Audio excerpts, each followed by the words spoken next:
அதாவது உங்க கையிலயோ காலிலயோ விலங்கு இருந்தா அவுத்து விட்டுறலாம். மூளையில் போட்ட விலங்கு வந்து அவங்க தான் சிந்திச்சு அவுக்கணும். இப்போ மக்களுக்கு உடம்பு சரியில்லைன்னா மந்திரவாதிட்ட போவாங்க, மந்திரவாதிக்கு உடம்பு சரியில்லைன்னா மருத்துவர்கிட்ட போறாரு. தெளிவா இருக்காங்க, அதுல ஒண்ணும் சந்தேகத்துக்கு வேலையே கிடையாது. இப்ப எனக்கெல்லாம் ஜுரம் வந்துன்னா சின்ன பிள்ளைல மந்திரவாதிட்ட தான் எங்க அம்மா எல்லாம் கூட்டு போனாங்க. ஆனா அதே மாரடைப்பு வந்தா கூட்டு போக மாட்டாங்க, ஆஸ்பத்திரியா போவாங்க. அப்ப சிறு வியாதிக்கு மந்திரவாதி, பெருவியாதிக்கு மருத்துவம். தெளிவாதான் இருக்காங்க.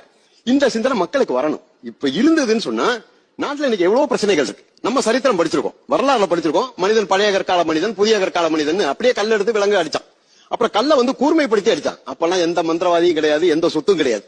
இந்த மனிதனுக்கு சொத்து வந்து பணம் வந்தது பாருங்க. பண்டமாற்று இருக்கிற வரைக்கும் கூட பிரச்சனை இல்லை. என்கிட்ட கோழி இருக்கும், கோழியை கொடுத்து நான் 3 கிலோ நெல்லை வாங்கிக்குவேன். அப்ப கூட நமக்கு இந்த ஆசையோ எதுவும் இல்லை. இந்த பணம்னு ஒண்ணு வந்து இந்த பணத்தை சேர்க்கும் போதுதான் பிரச்சனைகள் இருக்கும். இப்ப அங்க எதிர்கட்சியில உட்காந்துருக்கவங்களுக்கும் நமக்குள்ள பிரச்சனை அத்தனையுமே இருக்கும். வியாதியா இருக்கலாம், சொத்து பிரச்சனையா இருக்கலாம், சொந்தக்காரங்க பிரச்சனை அவங்களுக்கு இருக்கும். கோர்ட்டுக்கு தான் போகல தவிர இன்னொரு மந்திரவாதிட்ட போக மாட்டாங்க.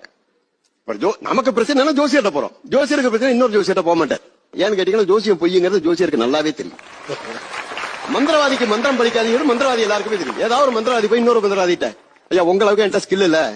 எல்லோர்க்கும் வாழ்க்கை இங்கே எண்ணம் போல வாய்க்காதம்மா, வாய் காட்டி விட்டு தள்ளு ஏங்கணும். வந்தாலே வரவில் வைப்போம், விட்டு போனா செலவில் வைப்போம். வேண்டாத பாரம் எல்லாம் ஏன் தாங்கணும். பூ பூத்ததெல்லாம் காயாகுதா, காயானதெல்லாம் தனியாகுதா. இதுக்காக வாடலாமா, அதனால பாடுற